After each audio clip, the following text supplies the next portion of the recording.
on a senti qu'il y avait beaucoup d'engouement, beaucoup de questions autour de ce registre, parce que cela fait un moment, les gens, peut-être beaucoup viennent de comprendre le registre, parce qu'il y avait beaucoup de confusion entre le registre national unique et le programme de bourse.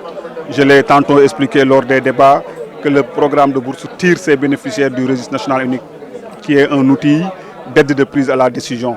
Donc aujourd'hui, on était là pour partager sur les modalités de l'extension, mais en même temps aussi de revalidation, pour voir comment parfaire cet outil et comment intégrer de nouvelles cibles pour permettre à un maximum de ménages vulnérables d'être intégrés dans le registre national unique. Ce n'est pas de nouvelles bases, mais on va faire que des orientations.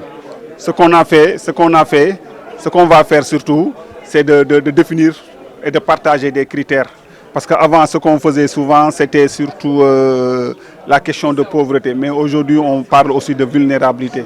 On a vu que depuis l'avènement de la pandémie à Covid-19, même les ménages qu'on passait pas vulnérables sont devenus vulnérables. Ce qui fait qu'aujourd'hui, on a demandé à ce qu'on intègre cette dimension vulnérabilité et d'intégrer aussi des critères à partager. Mais je l'ai dit aussi, les critères que nous avons partagés ne sont pas des critères exhaustifs.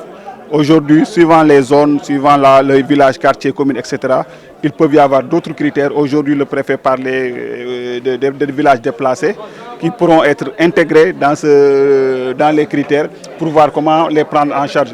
Il y a aussi les villages de reclassement, il y a aussi les personnes vivant avec handicap.